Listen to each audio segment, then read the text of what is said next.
Estimados, estimadas, buenos días. Estamos esperando que la gente se ubique. Mientras tanto, es para la Universidad Austral, en particular para la Escuela de Graduados de la Facultad de Filosofía y Humanidades. Verdaderamente un honor contar en esta ocasión con la presencia del doctor Norvald Baitello de la Pontificia Universidad Católica de São Paulo, Brasil. Contar, digo, en esta ocasión con su presencia, con su sabiduría, desde luego. Él en esta ocasión nos va a conversar sobre un tema que se ha titulado Nuevos medios y vieja basura, sedación versus devoración, una conferencia que nos ayudará a entender cómo funcionan los medios, la iconografía, las muchas iconofagias y antropofagias que el profesor Baitello ha venido trabajando. Yo simplemente en calidad de representando a la escuela, digamos, de graduados de la Facultad de Filosofía y Humanidades, en la condición de director, yo quiero dar la bienvenida al profesor Baitello, que está aquí presente. Bienvenido, profesor. Tiene su casa aquí. Ya sabemos que es conocido, ha estado antes, y colegas que han trabajado con usted incluso. Mayor razón todavía para darle la bienvenida. Dar la bienvenida a todos los presentes, a los estudiantes, a los colegas que están aquí presentes en este momento. Agradecerles, digamos, el tiempo, la dedicación por estar aquí, por supuesto. Brevemente, digamos que el profesor Baitello es profesor de Teoría de la Imagen, Filosofía de Medios y Ciencia de la Cultura de la Pontificia Universidad Católica de São Paulo, y actualmente director del Archivo Flusser de São Paulo, Brasil, y de un centro de investigaciones especializado en imágenes y en otras materias que hablábamos en la mañana, de difícil clasificación, pero que son las más interesantes, por supuesto, como suele ocurrir. Ha sido profesor visitante en diversas instituciones de educación superior del mundo, tales como la Universidad de Viena, de San Petersburgo, de Sevilla, de Barcelona, de Évora. Yo quisiera nuevamente entonces agradecerle, profesor, su gentileza por estar aquí y dar paso al colega Breno Neto, quien lo presentará en esta ocasión. Breno, adelante.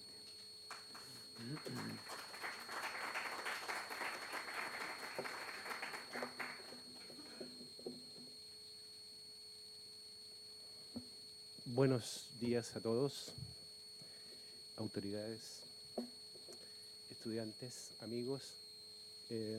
Estas palabras que yo voy a tomar van a ser unas palabras también relativamente breves. Mi intención principalmente es reconocer a Norvald en su preferencia también por esta casa de estudios, por esta visita que no es la primera y esperamos tampoco sea la última. He titulado esta palabra de bienvenida, Norvald, a un viejo amigo de la Casa Austral. La primera vez que escuchásemos al profesor Baitello en esta casa de estudio lo hicimos allá por el año 2007, para inaugurar nuestros primeros diálogos culturales, si no es así, que me corrija mi amigo Mancilla, en una instancia que se creó como una forma continua de diálogo y permanente reflexión desde las distintas áreas del conocimiento y de la investigación promovidas por académicos de nuestra facultad y de sus pares brasileños y los que vendrían a futuro. Desconocidos invitados que vendrían a conversar de temas comunes sobre ideas concretas que ahora la colectiva memoria de nuestra época nos convoca.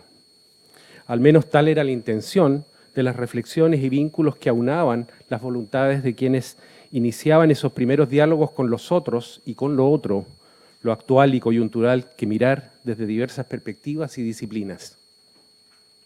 La mirada entonces fue hacia las interdisciplinas para la comunicación, cuál es el título del primer texto que salió de esa época, y lo que sigue no ha dejado de marcarnos momentos de cruces o mediaciones interdisciplinarias de mucha tentativa y, por qué no decirlo y aceptarlo también, de incomunicación como posible imposibilidad, por lo menos en sus títulos. Así se llamaban los siguientes libros. Había mucha incomunicación allí como algo, como un secreto que no estaba dilucidado.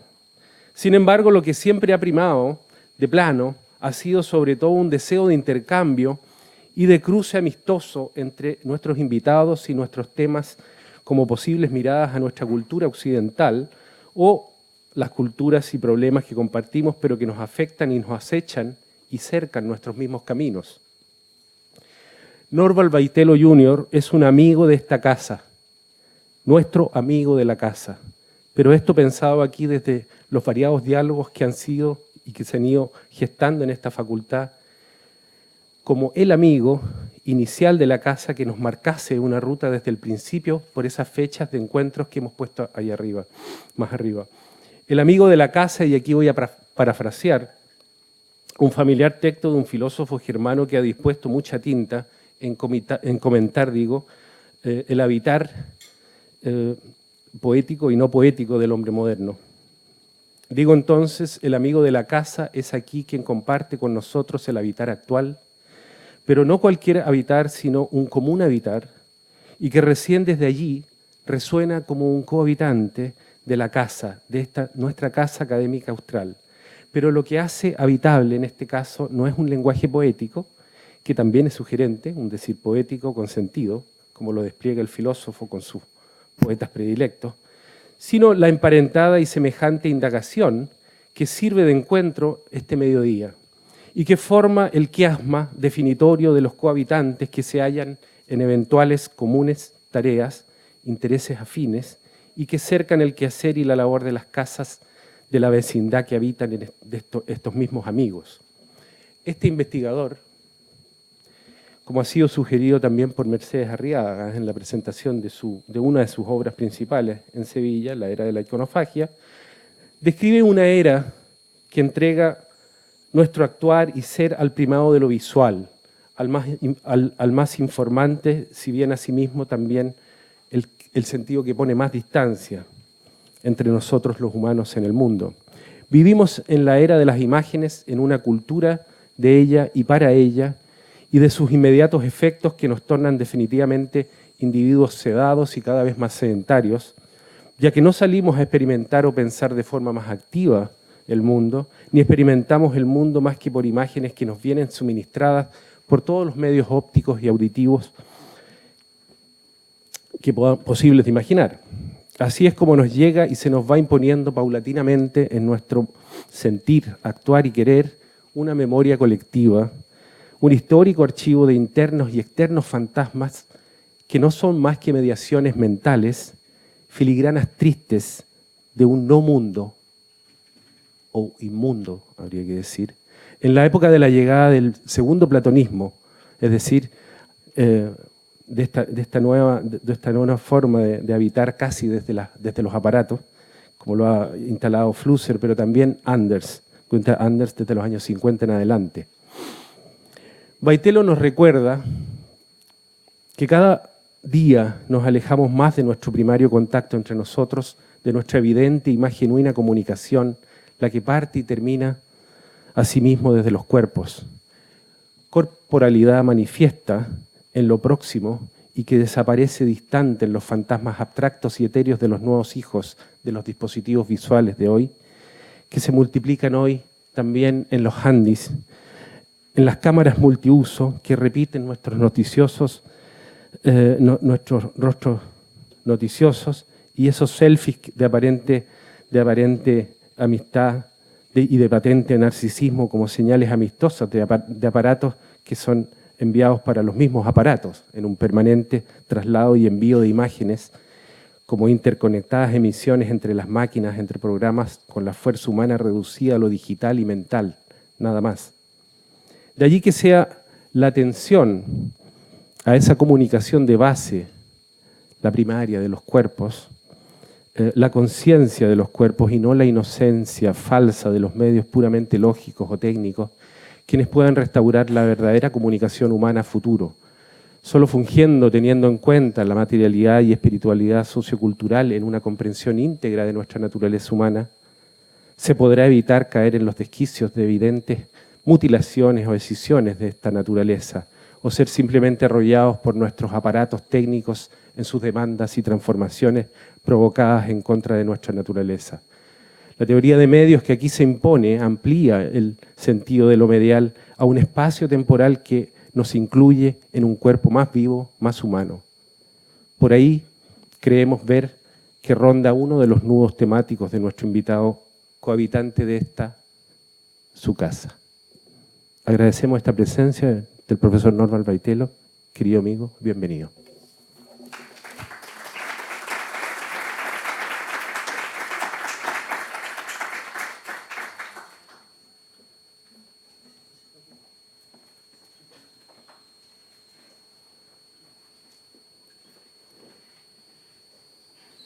Buenos días. Es una alegría muy grande estar aquí de nuevo por la tercera vez. Ya soy casi valdiviano y la mitad de mi nombre ya es Val, ¿no? Es como Valdivia, ¿no? Gracias, Breno, por las palabras y por muy calurosas. Claro, y gracias a ustedes por la atención.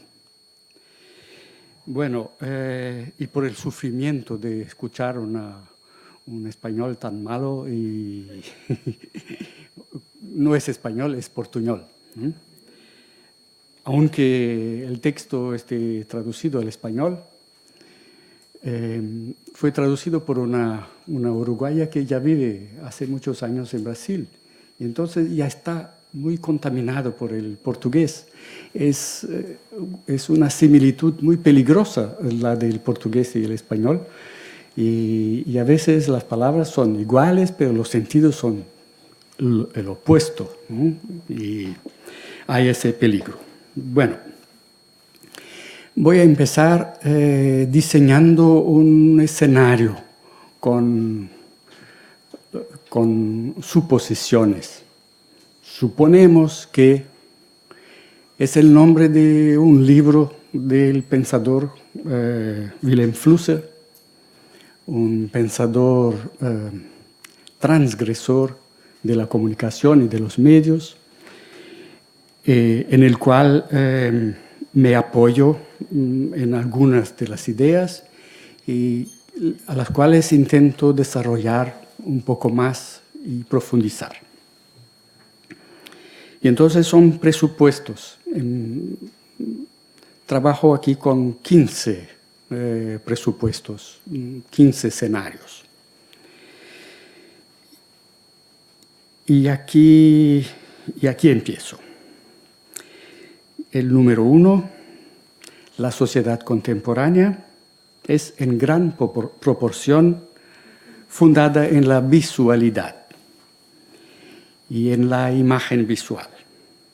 De acuerdo con Christoph Wolff, las imágenes tienen una presencia omnipresente, o sea, están en todas partes.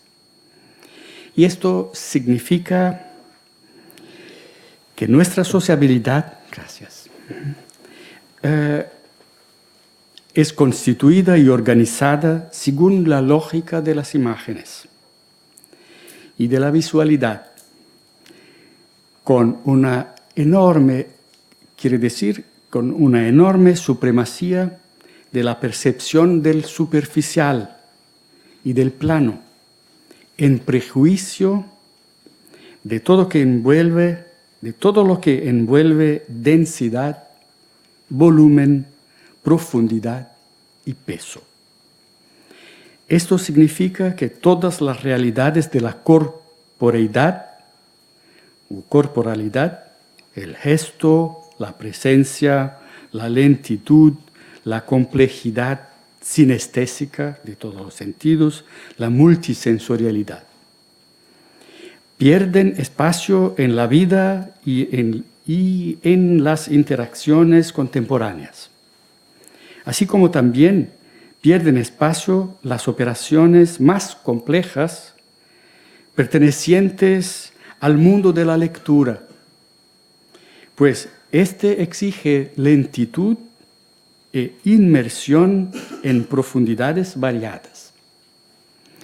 El comunicólogo Harry Pross, con gran precisión, denominó esta capacidad en alemán die lange Weile des Lesens, que sería en español el largo momento de la lectura.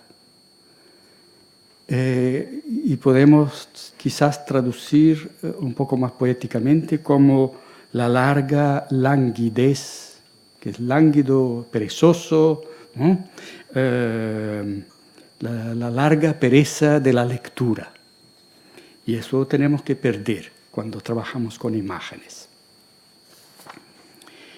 El segundo escenario, la imagen contemporánea difundida por los muchos medios de masa, requiere levedad y promueve la levedad. Como ella es causa y consecuencia de tecnologías facilitadoras y simplificadoras, ella se propaga con mucha facilidad y rapidez. Posee una capilaridad de altísimo grado, optimizada en su capacidad de irrigar y rellenar los ambientes en que circula. Esto quiere decir que ella es absorbida con gran facilidad, pero también es consumida y desechada rápidamente, promoviendo la rápida sustitución por nuevas imágenes. Además, ella no requiere aprendizaje previo para su recepción ligera. Su decodificación es inmediata, o sea, no requiere aprendizaje mediador para su entendimiento. Número 3. Por ser leve, fácil y rápidamente sustituible, ella también es barata.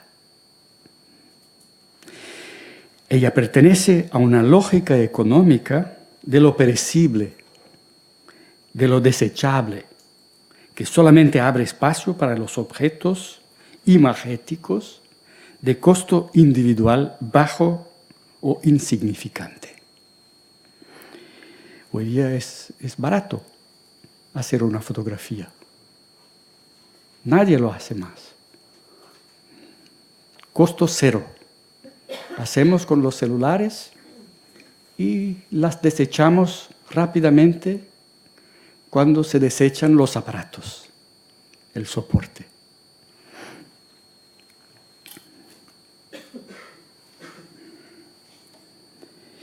Así, la economía se mueve no más por el valor individual del producto, sino por la escala masiva de su producción y sobre todo por su rápida sustitución, la obsolescencia, o sea, la rápida muerte del producto, o la pérdida de su llamativo, su pérdida de información, pasa a ser incorporada a priori en su proyecto. En el proyecto del producto ya está programada su muerte. Número 4. Todo proyecto es diseño de escenario futuro. Así, el futuro pasa a ser también dibujado como leve, superficial, efímero y barato. Esas 4 características de la imagen determinan el futuro como imagen. Incentivan todavía más la postura de deseche del presente. Como el futuro no poseerá peso, densidad, volumen, durabilidad y costo, no es necesario hoy hacer reserva de fuerzas y de energía para él. Él no vale más como promesa ni como horizonte de expectativa. El número 5. Nada que sea durable vale la pena. Pasamos por las cosas y las dejamos para atrás como deseche, como basura. No usamos más soportes de memoria como lastro para el futuro. Mismo los soportes de memoria ya no memorizan para la eternidad, como lo hicieron las imágenes rupestres, las esculturas en piedras y huesos, las momificaciones y los rituales, la pintura sobre lienzos, las escrituras sobre soportes, materiales durables y mismo los libros, cuando preservados en ambientes adecuados de conservación. Número 6. Mientras la escritura era pensada para durar más que sus autores y servía para transportarlos para una longevidad simbólica, para una larga vida simbólica mucho más extensa que su propia vida física, los soportes de memoria tecnológicos son programados para que se extingan mucho antes que sus usuarios. Ellos cargan consigo gran parte de la memoria de sus usuarios, imágenes registradas en gran profusión que no pudieron ser transferidas para otros aparatos más actuales. Esto ya pasa con nosotros todos. Los disquetes ya no hay más. Muchos de nuestros textos, los profesores, incluso los más jóvenes, que escribieron y los dejaron en disquetes, ya no se puede más leer. Y ahora va a pasar lo mismo con los CDs y va a pasar lo mismo con todos los soportes. ¿Cómo registrar y almacenar? Son superficiales y gratuitos. También la pérdida es superficial y gratuita. Es vista como un ciclo mágico de desaparecimiento, aparecimiento. No es otro el sentido de lo que dice Flusser, y ahora voy a decir una palabra en portugués y después la explico, remagicização do mundo, que es el reencantamiento por medio de la magia del mundo. Un reencantamiento mágico del mundo. Es lo que hace la imagen. La imagen en su nueva versión, o sea, la tecnoimagen. Es el principio, el reencantamiento mágico del mundo es el principio de las tecnoimágenes. Número 7. Tales memorias perdidas van para la basura, engrosando todavía más a las ya gruesas capas de basura que se depositan bajo nuestro suelo. Tal basura, constituida de riquísimo material de memoria, no aprovechado en su totalidad, desechado antes que se agotaran todas sus posibilidades de uso, va a transformarse en una preciosa fuente de recursos para alimentar la necesidad voraz de la sociedad de consumo, para producir nuevos objetos, nuevas imágenes. Y nuevamente, de acuerdo con Flusser, surge al lado del reino de la naturaleza y del reino de la cultura un tercer reino, que es el reino de la basura, que hoy nos determina mucho más que el reino histórico consciente de la cultura. Es interesante es un punto no totalmente desarrollado por Flusser, este tópico de una teoría de la basura, desde el punto de vista de la información, de la sociedad, de la comunicación, porque ha apuntado solo unos puntos hacia una teoría de la basura, cuando define la sociedad de consumo como la sociedad que no está capacitada a consumir todo lo que produce. Y esta es nuestra sociedad. Entonces dice, está errada la denominación. Nosotros no vivimos, nuestra sociedad no es una sociedad de consumación, de consumo, sino es la sociedad incapaz de consumir lo que produce. Entonces, no produce tantas cosas, produce más basura. Entonces, todo lo que produce, o la mayor parte de lo que produce es basura. Y esta basura se tira, se desecha, y ahí está. Y por eso la ciencia de nuestros días, la ciencia más actual, la ciencia, y ahora podemos decir del siglo XXI, deberá ser una ciencia arqueológica. O sea, la ciencia que investiga las gruesas capas de basura que no hemos aprovechado nosotros y que hemos desechado. ¿Y por qué hay mucha basura? Nosotros, nuestros destinos, nuestras vidas, son determinados mucho más por aquello que está en la basura que por aquello que está en nuestra historia consciente y que conservamos con nosotros. Y es interesante porque como ciencias arqueológicas, Flusser menciona, por ejemplo, por supuesto ya la arqueología, pero la historia, y después la etimología, y después la psicoanálisis, el psicoanálisis, y cómo es.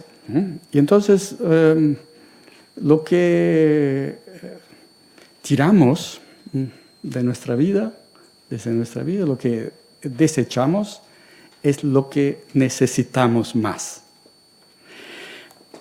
Es interesante, él no desarrolla totalmente la idea, pero está en un texto, un corto texto que se llama en portugués A consumidora consumida, la consumidora que es consumida por el consumo.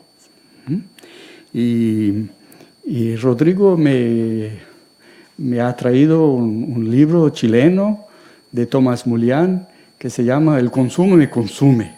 Entonces es una idea que no es solo de Flusser, sino es una idea perfectamente presente en el pensamiento crítico de nuestro tiempo, que el consumo nos consume. Y es también la idea de la iconofagia.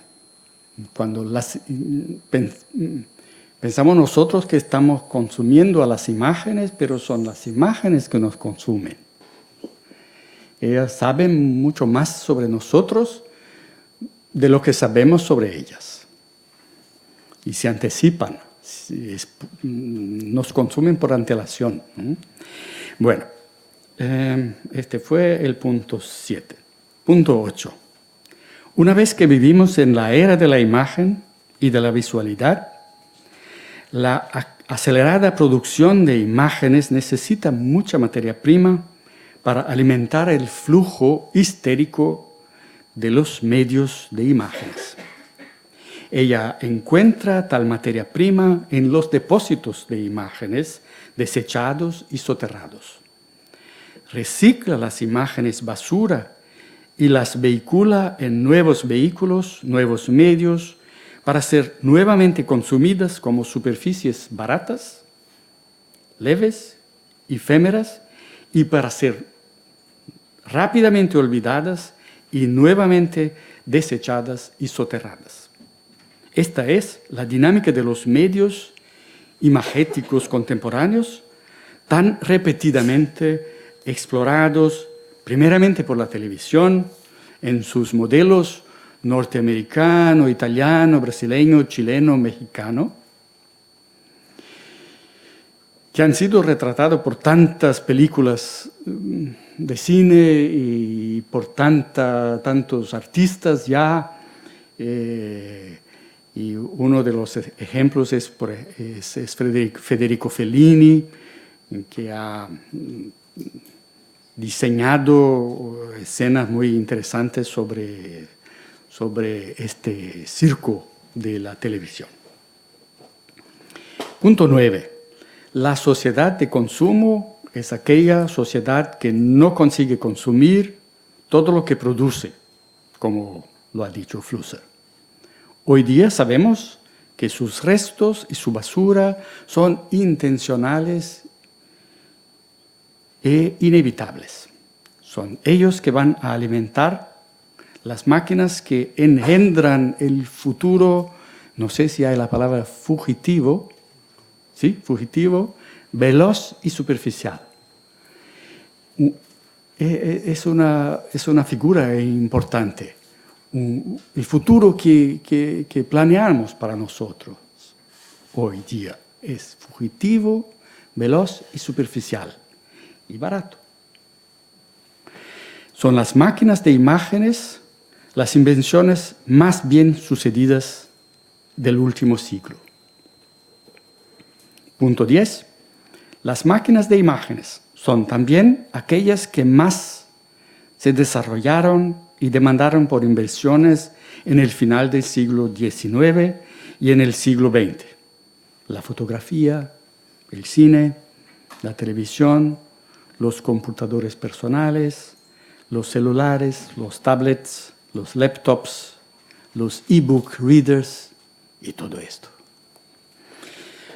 Tales innovaciones tecnológicas se transformaron accesibles rápidamente al gran público y la industria de la imagen mediática, y esta es la definición de imagen mediática, leve, superficial, efímera y gratuita, floreció y transformó radicalmente hábitos consagrados como la conversación presencial, la visitación, la proximidad, la gestualidad, los rituales de encuentro, la sociabilidad de la presencia física. Punto 11. Presupuesto 11. Como no podía dejar de ser, también los procesos educacionales son profundamente afectados. La escritura y la lectura como forma de apropiación de un vasto acervo de conocimientos sufren con la voracidad apresurada que apenas asimila fracciones de lo que se ofrece. Hay siempre la compulsión de pasar adelante, de ir al próximo paso sin tener terminado el paso presente. Como decía Dietmar Kamper, que es un sociólogo alemán, la mayor dificultad del hombre hoy es estar integralmente en su propio presente. Es estar donde estamos. Es la gran dificultad de nosotros. Siempre estamos pensando aquí, pero pensando dónde estará, qué hará, qué después, qué hago yo, y lo que pasó, lo que pasará, es la gran dificultad. Y para eso hacemos meditación, hacemos deporte, hacemos psicoanálisis, ¿no? Y todo esto es caro.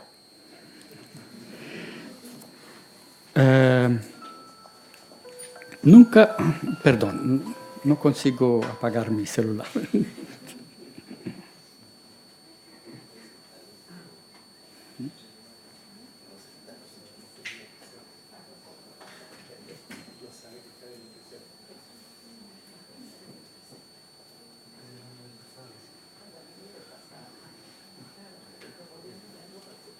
Ahora sí conseguí.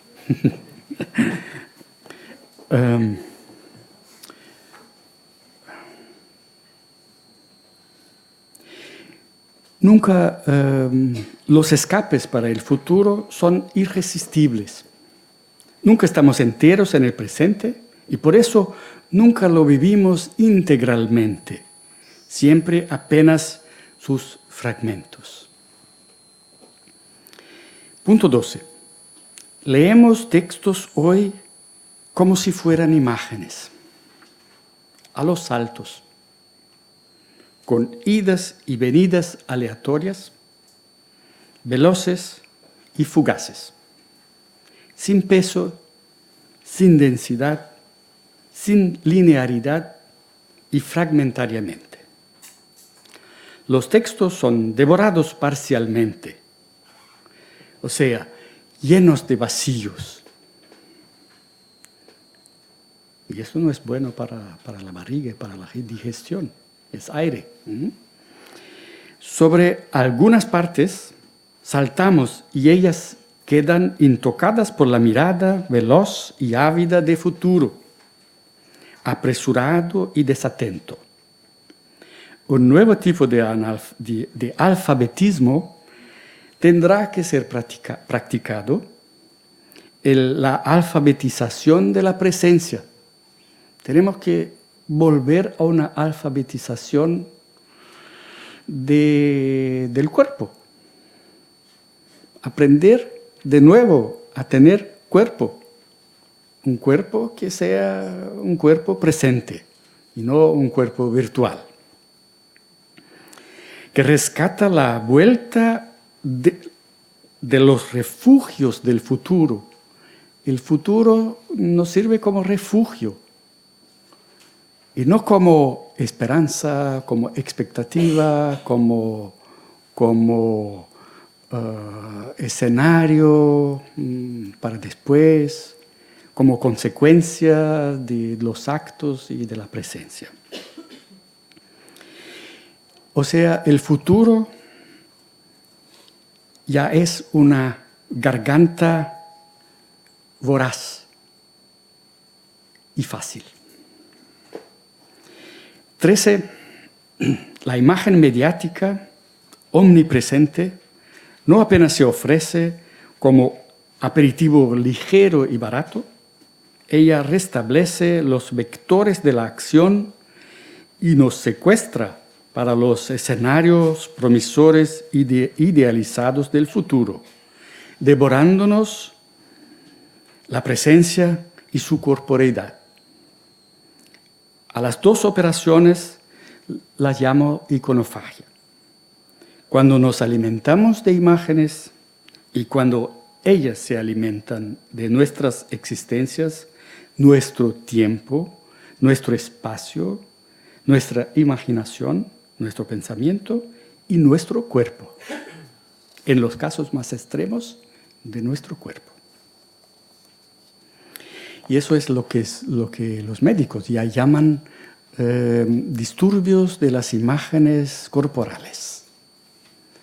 Son enfermedades muy graves donde las imágenes corporales están enfermas y por eso el cuerpo se pone enfermo, como anorexia, bulimia y otras más.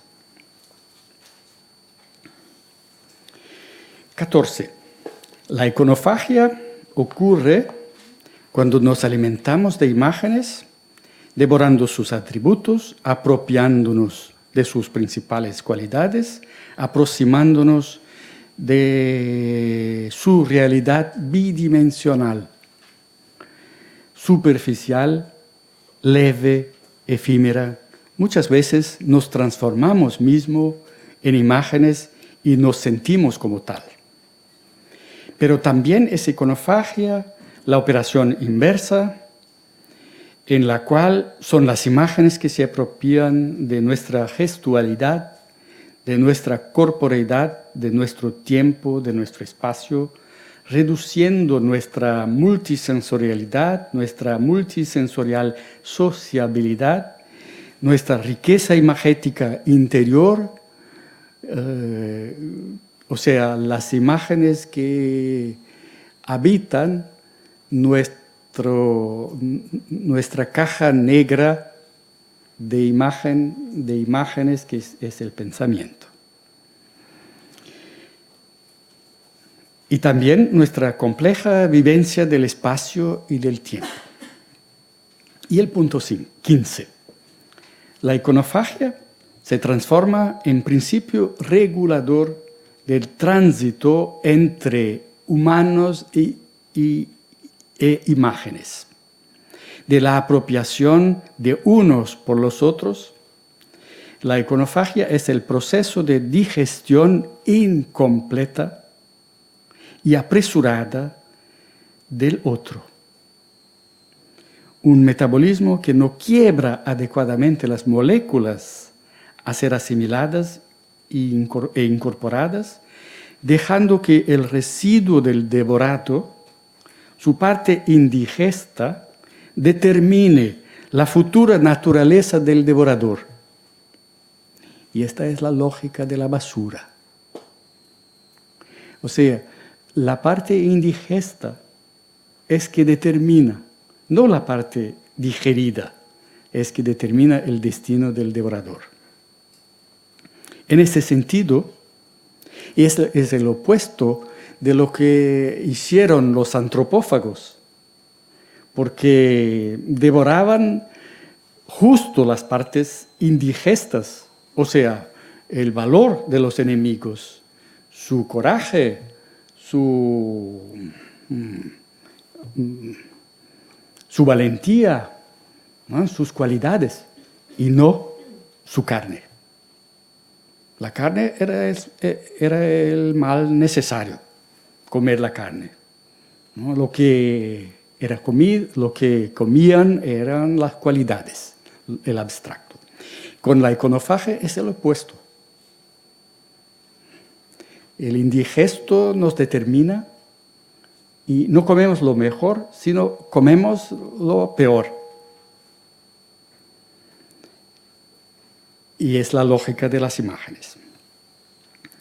En este sentido, la iconofagia es el opuesto de la antropofagia ritual, que devora el enemigo para apropiarse de sus cualidades. Bueno, son los 15 presupuestos. Ahora vamos a pensar un poco sobre si estas condiciones tienen alguna verdad, si son aceptables, si son reales. Entonces, ¿qué tenemos que hacer nosotros? ¿O qué impactos tenemos? Si los presupuestos arriba están correctos, si los consideramos como un diagnóstico, lo que quiere decir retrato de una enfermedad, esto puede no ser un consenso ni una unanimidad. Hay colegas de las ciencias sociales, de las comunicaciones, que nos rotulan como apocalípticos. Entonces, no es un consenso. A ellos les gusta este escenario, ¿no? Y es lo mejor. Para ellos no es una enfermedad, sino es una suerte, es un desarrollo, es el progreso, ¿no? El crecimiento intelectual, económico, humano, ¿no? Entonces, no es una unanimidad. Y cuando me dicen que soy apocalíptico, digo siempre, solo los apocalípticos pueden ser felices. Bueno, tenemos una tarea delante de nosotros, educadores, profesores, estudiantes y comunicadores profesionales. la transmutación de los impactos e impulsos. Es el principio de la transmutación, principio alquímico de la transmutación. Decían los místicos medievales, ¿qué hacemos nosotros con un monte de caca? La plantamos en la tierra y la tierra transforma la caca en humus. Entonces, con tanta basura, ¿qué hacemos nosotros con tanta basura? Hay que transmutarla. No es fácil. Si la invasión de las imágenes y de las máquinas de imágenes es irreversible, y parece que sí, resta aprender a usarlas en favor de los procesos educacionales, de la educación y del, ¿cómo se dice? Esclarecimiento de la gente.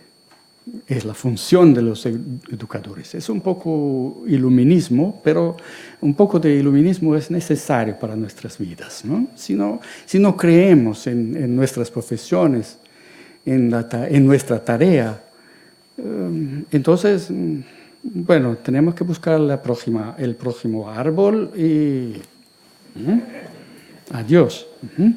Un poco de fe es necesario. Si la invasión de las imágenes y de las máquinas de imágenes es irreversible, resta aprender a usarla en favor de la educación, revertiendo su uso como apoyo para el rescate de la gestualidad y la presencia de la corporeidad, de la multisensorialidad. Quiero decir con esto un mayor equilibrio entre los medios primarios, que son los medios corporales. Harry Pross decía siempre, toda comunicación, y Breno ha citado, toda comunicación empieza en el cuerpo y en el cuerpo termina. En los medios secundarios, como necesitamos reconquistar la larga pereza de la lectura, hay que reconquistarla. No nos dejan tiempo para leer las cosas. Con pereza. Y hay necesidad de pereza para la lectura. Tenemos que reaprender el tiempo lento, el tiempo despacio. Y los medios terciarios, que es el mundo de los nuevos objetos del deseo, las nuevas tecnologías de la imagen, a las cuales somos todos adictos. Fue un buen ejemplo, el celular, ahora, cargadas hoy día en cada bolsillo. Tal vez la solución sea promover la educación para las imágenes. Educación para las imágenes. Como una se dice en portugués, vacina, en español es vacuna, como una vacuna. Hay que vacunar para las imágenes. Incentivando la alfabetización de sus otras dimensiones. Porque, claro, las imágenes tienen una historia y tienen capas más profundas. Pero a nosotros nos dejan solo el tiempo para la superficie. Y la superficie, y no para la digestión. Y la digestión penetra en las otras dimensiones. Entonces tenemos que aprender a lidiar con la profundidad de las imágenes. Sus sentidos históricos, ¿Cómo lo hace, por ejemplo, su arqueología, sus antepasados, los antepasados imagéticos de una imagen? ¿Cómo lo hace, por ejemplo, el historiador del arte? Bueno, entre comillas, porque no lo veo así. Aby Warburg, que hablaba de las ciencias de la cultura y ha desarrollado una teoría de las imágenes muy distinta de las teorías de las imágenes del siglo XX, sino una teoría arqueológica de las imágenes. Siempre como una imagen, su definición para imagen es, una imagen es la post-vida, es la vida después de la vida de otras imágenes. Y a veces, cuando buscamos una imagen y con tiempo hacemos su lectura, una lectura perezosa que busca el diálogo de esta imagen con otras imágenes, vemos que son similares y a veces opuestas, invertidas. Su sentido es invertido. La publicidad lo hace todo el tiempo. Hay una etimología de las imágenes y eso tenemos nosotros que buscar. Aby Warburg, que fue el creador de la biblioteca Warburg de Ciencias de la Cultura en los años en los años 0, 10 y 20 del siglo XX, que se murió en 1929, o sea, antes del nazismo en Alemania, y la biblioteca con el nazismo fue, por suerte, transportada a Londres, y ahí está como hoy día, incluso se puede investigar allí, como Warburg Institute. Fue un pionero del pensamiento sobre las imágenes y un pionero de todo lo que pasaría en el siglo XX con la fuerza creciente de la comunicación visual. Y cuando digo historiador del arte, entre comillas, él ha escrito, por ejemplo, sobre el sello postal, las imágenes y la fuerza de las imágenes en un pequeñito sello postal, pero pequeñito, pero que se produce en millones y va a todos los cantos del mundo. Entonces tiene una fuerza. Y él ha diseñado, él propio, un sello postal como sugerencia para la República de Weimar. Y era un sello postal con un avión. El avión como símbolo para una república extremadamente tolerante, liberal, una democracia que se quería y se pensaba como perfecta y que por su perfección ha posibilitado el nacimiento del nazismo. Entonces era como una autoexplosión, una república que se programaba para su propia muerte y dejando espacio para cosas horribles. Y Warburg, naturalmente, su proyecto, su diseño de sello postal no fue aceptado, ¿no? Pero trabajaba con las imágenes mediáticas antes mismo que los medios tuviesen la fuerza que tienen hoy.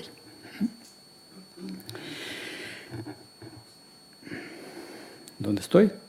Si según Hans Belting, La imagen siempre será el tránsito entre su manifestación externa y su existencia interna.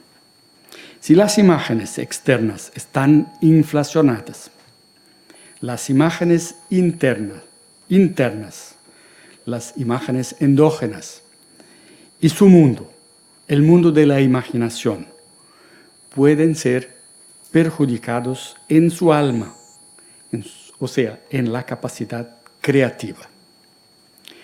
La transmutación alquímica de la basura, de las imágenes excrementales, están en nuestras manos.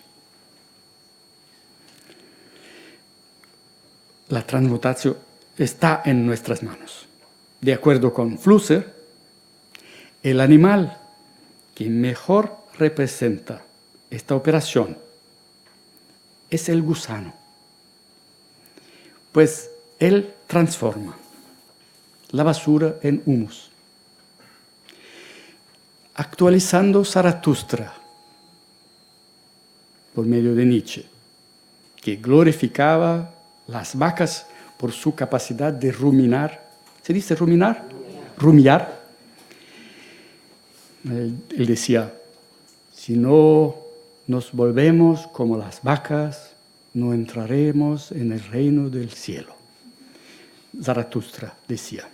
Nosotros tenemos que decir hoy, si no nos volvemos como los gusanos, no entraremos en el reino de los cielos. Gracias.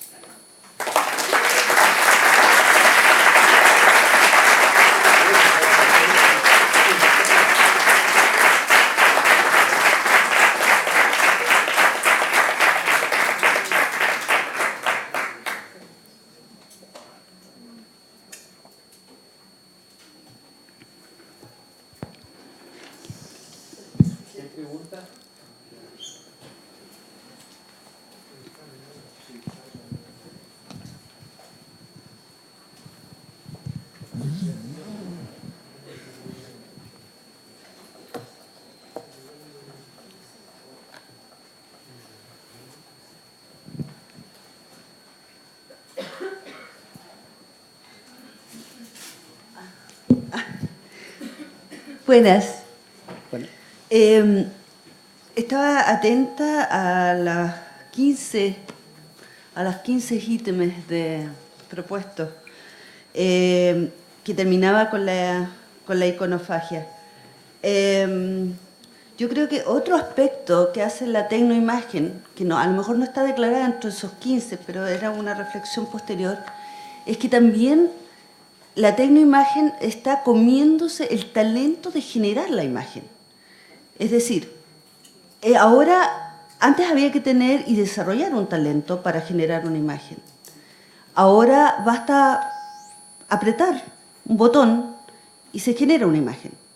Y eso se da mucho ahora, sobre todo en las escuelas de arte o diseño, en donde ya no interesa dibujar, la gente no está dibujando.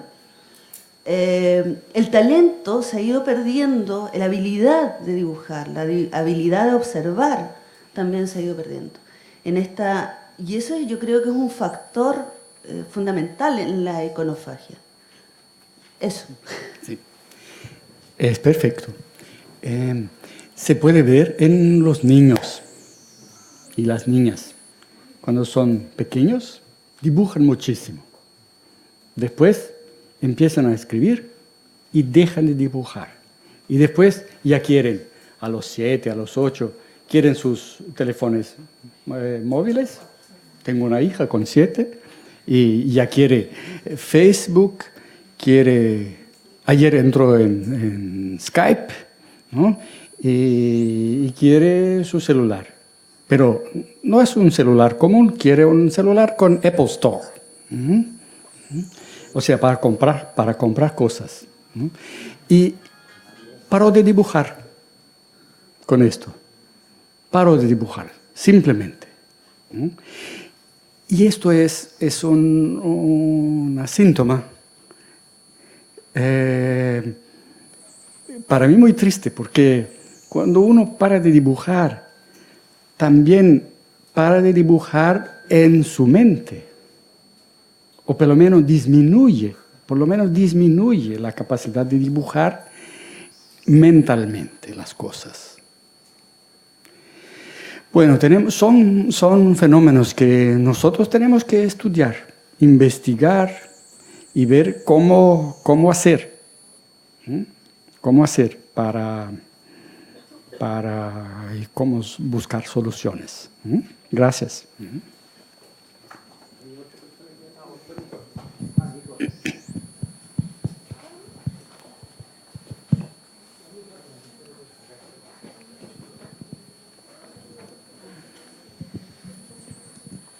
Bueno, más que una pregunta es siguiendo la reflexión de arriba. Yo no creo que la imagen, la iconofagia, como usted ha señalado, devore la capacidad del talento para generar las imágenes. Yo creo que justamente como usted ha dicho, es el ejercicio de desarrollar un oficio, al menos dentro de la área de las artes visuales, siguiendo el ejemplo de las escuelas de artes visuales, de desarrollar un oficio en una propia técnica, de justamente digerir la imagen, más que hablar sobre la coartación del talento en base a la imagen mediatizada.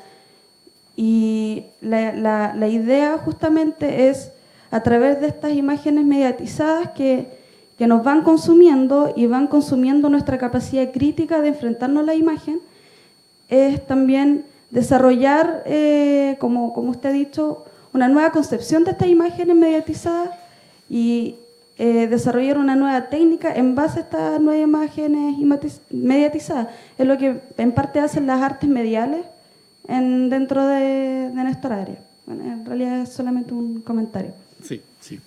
Gracias por el comentario. Pero es distinta la capacidad individual de reacción delante de las imágenes.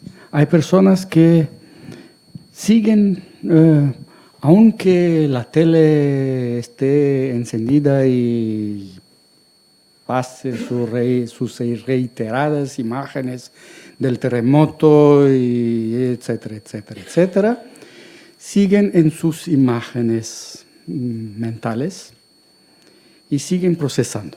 Hay personas que no. Pero a mí me interesa la mayoría de las personas, la mayor parte de las personas. Y sabemos que la estadística nos muestra que esta mayoría está sí afectada por eso y no sabe procesar adecuadamente esta información. Y se cree que vosotros tenéis el problema del terremoto geológico, nosotros tenemos el problema del terremoto social en Brasil, ¿no? Que son las manifestaciones y las protestas en contra la Copa de fútbol, ¿no? Y a veces esta gente pone fuego, ¿cómo se dice? Incendia autobuses. Un autobús, dos, a veces en un mes, dos. Porque, claro, es otra historia. La historia de los autobuses son una mafia. En Brasil son una mafia. Que el transporte público, hacen del transporte público una catástrofe, una verdadera catástrofe. Los choferes son criminales y los propietarios son más criminales todavía. Y entonces, por eso se queman los autobuses. ¿Qué hacen los medios? Un autobús ha sido quemado, reiteran la misma imagen miles de veces. Uno tiene la impresión que han sido quemados millares de autobuses. Esta reiteración, que es una característica de los medios, tiene un impacto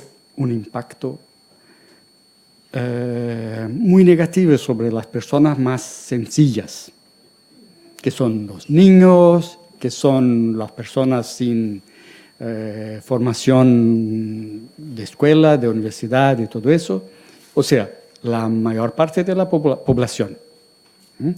Y estas personas, ¿cuál es el efecto y cuál es el impacto? La imagen es comunicación de distancia. No es comunicación de proximidad y no es comunicación de intimidad. La comunicación de intimidad ocurre por medio de los sentidos del olfato y del gusto, del sabor, ¿no?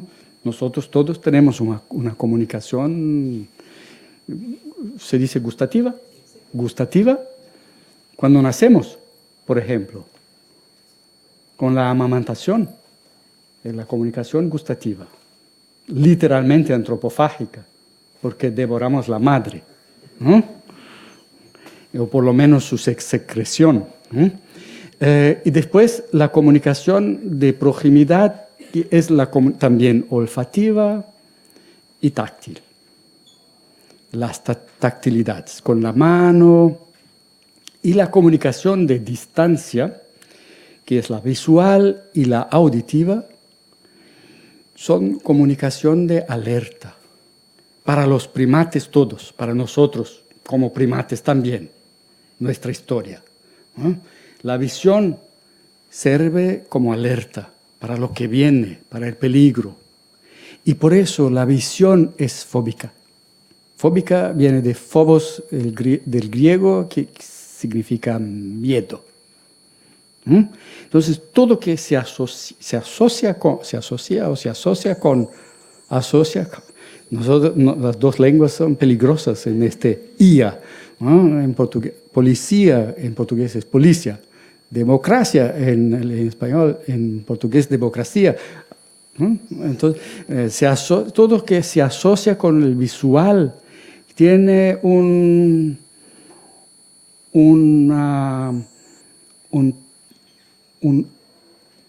hondo de miedo y de alerta. Y cuando el visual ya es una cosa peligrosa como un incendio, entonces mucho más. En una escala sociológica muy significativa. Gracias por su pregunta, por su reflexión. ¿Cómo debería reglamentarse una ley de medios en función de las imágenes? En primer lugar, hay que matar todos los propietarios de las teles. Empezar por los mexicanos y después por los americanos. Y esto es imposible. Eso es imposible. Pero hay ejemplos muy interesantes. Y todos los ejemplos interesantes ya están muertos. Como el sistema de televisión alemán del posguerra, hasta finales de los años 80, no era un sistema privado. No era tampoco un sistema público. Era financiado por tajas de televisión y de radio que pagaban los telespectadores y los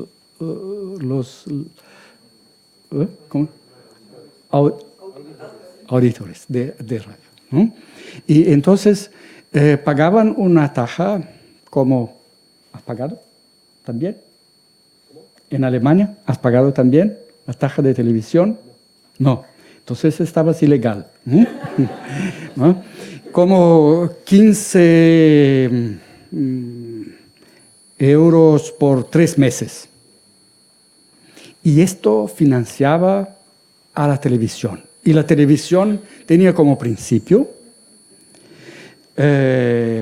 su programación era determinada por un comité que tenía representantes de los partidos, de los sindicatos, de los educadores, de la sociedad civil y toda esa gente, y la televisión presentaba lo que la gente no tenía y no lo que gustaba a la gente.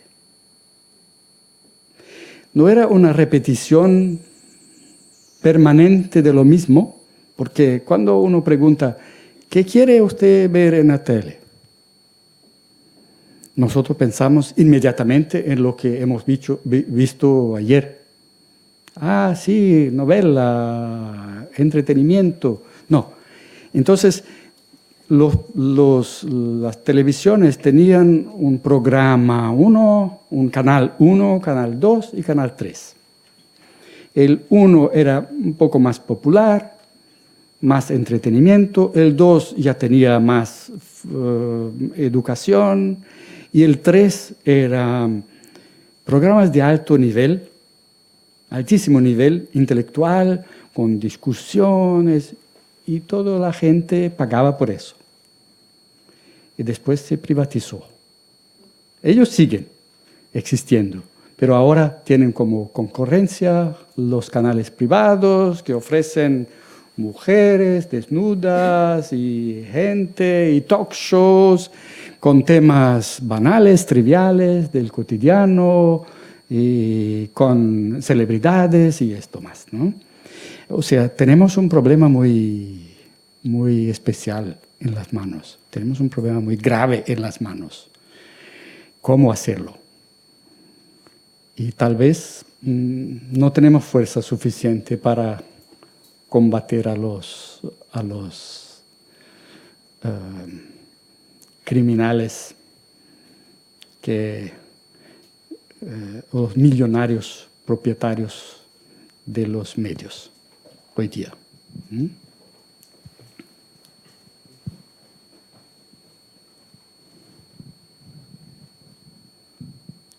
Hola. Hola. Me preguntaba si las tecnoimágenes o la modernidad de las imágenes visuales son un efecto o la causa de la problemática social. Me pregunto, por ejemplo, las familias, muchos, los dos padres trabajan hoy en día, los hijos están solos mucho tiempo, y las imágenes son el comodín para entretener a los hijos. Entonces me pregunto, ¿dónde empieza el círculo? Y si entendiendo eso podemos entender qué problema atacar para atacar el otro. Sí, es una pregunta interesante y además una respuesta muy compleja. Empiezo con una teoría de un médico que se llamaba Victor von Weizsäcker. No se puede escribir aquí. No es ni dibujar, ¿sí? No es una sociedad de la escritura. Victor von Weizsäcker fue un médico del inicio del siglo XX hasta los años 50, que ha creado una teoría de la medicina antropológica, y su teoría se llamaba el círculo de la forma, donde él decía al respecto de la medicina. Estamos trabajando con las ciencias sociales, pero en la medicina es más corajoso decirlo que la causa puede ser la consecuencia. La causa de la enfermedad puede ser la consecuencia de la enfermedad. Y también el opuesto. Bueno, con eso ha creado la medicina psicosomática. O sea, nosotros creamos enfermedades para la cura de otras enfermedades y enfermedades primero en la cabeza y después se somatizan.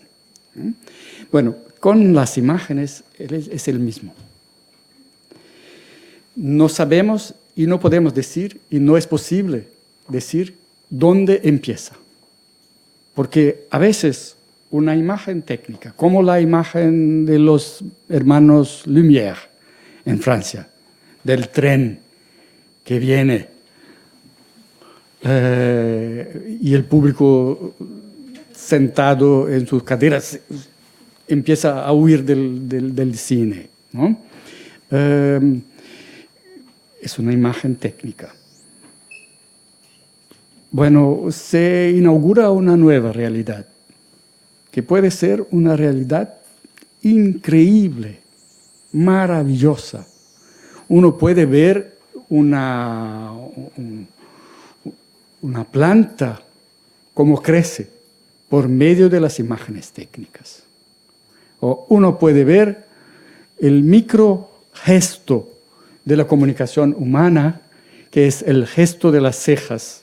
Nuestras cejas sirven para comunicación, no es para aparar el sudor de la testa. Sino el sudor corre por aquí, cuando no tenemos cejas juntas. Y sirve como comunicación, es el microgesto, un sexto de segundo. Ha sido descubierto gracias al Super 8. ¿Se llama así? ¿Super 8? ¿No? Una antigua filmadora, ¿no? Sí. Un sexto de imagen, un sexto de segundo. Dura. Lleva nuestra ceja cuando dice, sí, no hay peligro, tú puedes acercarte. El microgesto fue descubierto por las imágenes técnicas. Y así, millones de ejemplos.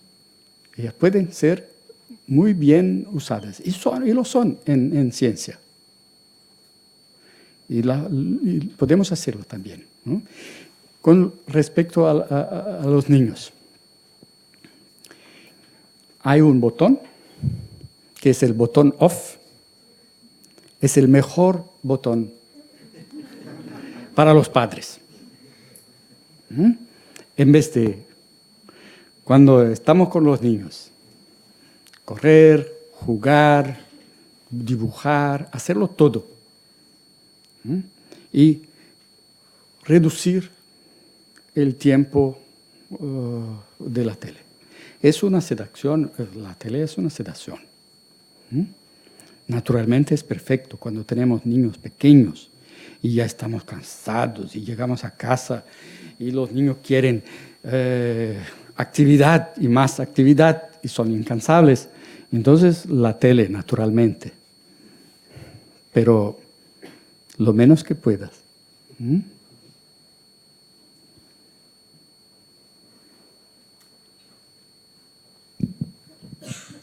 Norval, primero, muchas gracias por lo interesante de tu conferencia y por lo estimulante también para el pensamiento. Siempre es difícil tratar estos temas, sobre todo por el carácter hipnótico de la imagen, que finalmente termina siendo tan envolvente y uno queda atrapado, como bien tú recordabas hace tiempo, en la órbita de lo imaginario, que es finalmente lo que cierra y clausura las posibilidades de desarrollo de la imaginación, de la facultad de crear finalmente nuevas imágenes por ese recurso envolvente justamente de la cultura.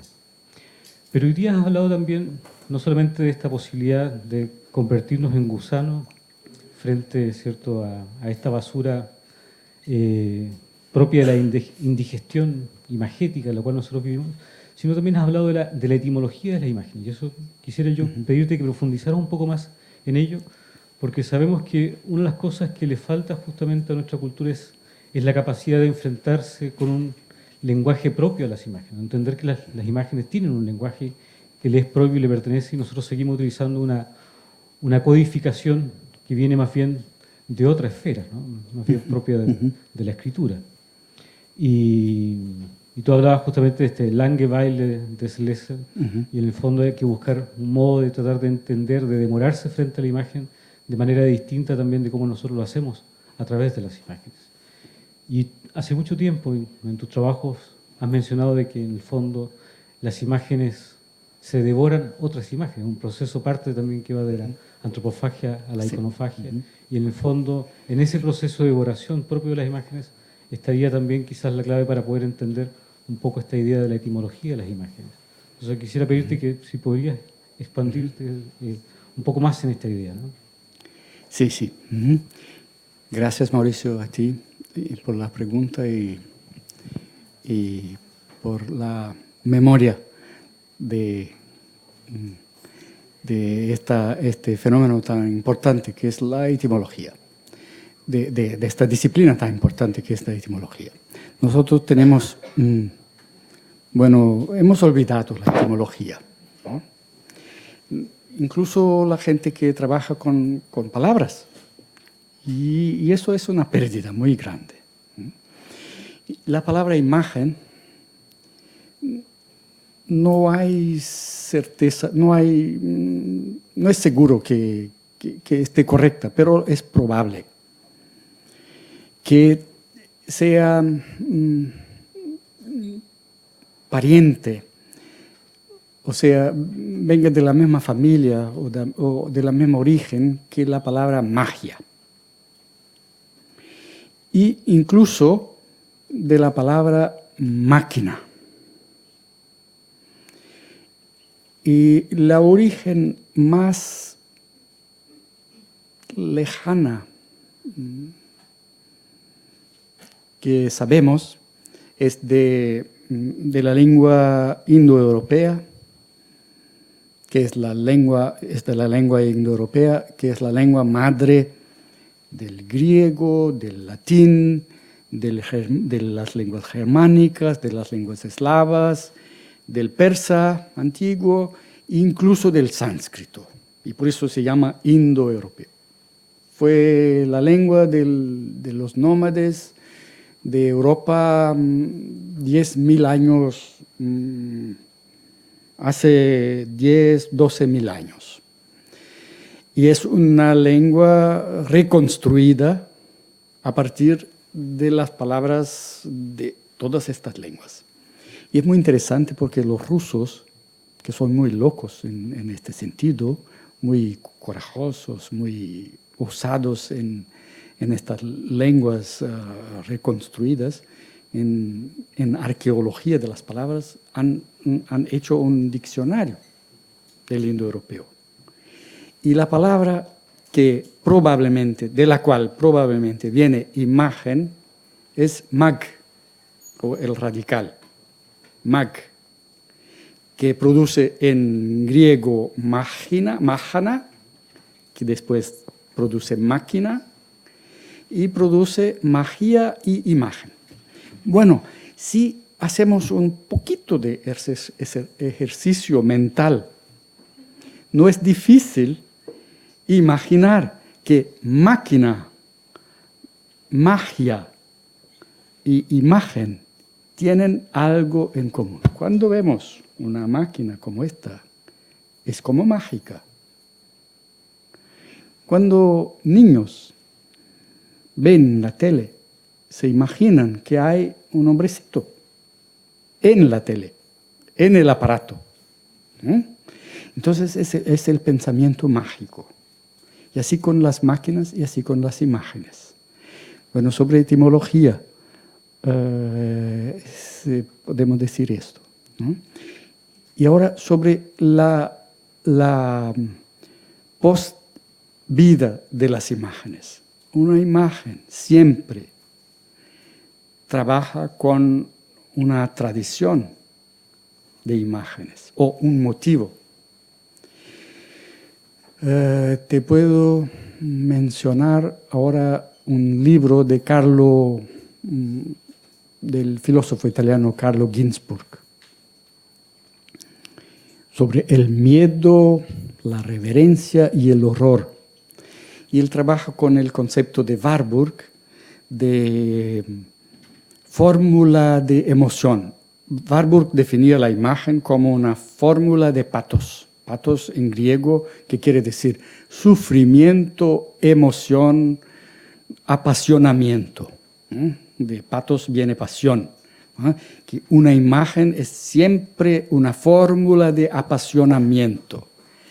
Y por eso, cuando vemos un anuncio cualquiera en la tele o en un periódico o en un cartel, por ejemplo, de una serpiente, hay es una imagen que a mí me gusta muchísimo porque Warburg ha experimentado el ritual de la serpiente de los indios Hopi en Norteamérica en fines del siglo XIX y ha fotografiado estas cosas, y la serpiente naturalmente es una imagen súper arcaica, muy antigua, está en todas las mitologías y con un doble sentido, es un sentido es incluso parte de los símbolos de cura, de medicina y todo eso, pero está en ella también la muerte, por el veneno y todo eso. Y entonces una imagen de serpiente en la publicidad del siglo XXI tiene capas profundas y más profundas y más profundas que... O una imagen, por ejemplo, una foto de una manzana. Es otra imagen con una larga tradición iconográfica, ¿no? Y eso es. ¿Y qué necesitamos para conocer estas dimensiones? Tiempo, tiempo, tiempo, tiempo. Lentitud. Y esto es lo que los medios no nos dan, no nos ofrecen. Tiempo para nosotros. Y la vida, y la producción, y nuestro modelo de progreso. Y por eso es muy interesante esta arqueología o etimología de las imágenes. Es muy interesante. Practicarla es naturalmente una forma de apasionamiento. Es una ciencia del apasionamiento. Un bonito ejemplo es nuestro profesor, Rodrigo. Rodrigo fue mi alumno y yo fui alumno de Peñuela Cañizal, que ha estado aquí, que trabaja con las imágenes hace 50 años y trabaja con la etimología de las imágenes y practica aquello que Warburg teorizó, ha construido como teoría. Y sin conocer a Warburg, y lo hacía hace mucho tiempo. Bueno, por la hora, no sé si dejar un par de preguntas más. ¿Hay alguien más que quiera preguntar? Si no, lo dejamos hasta aquí. Le agradecemos al profesor.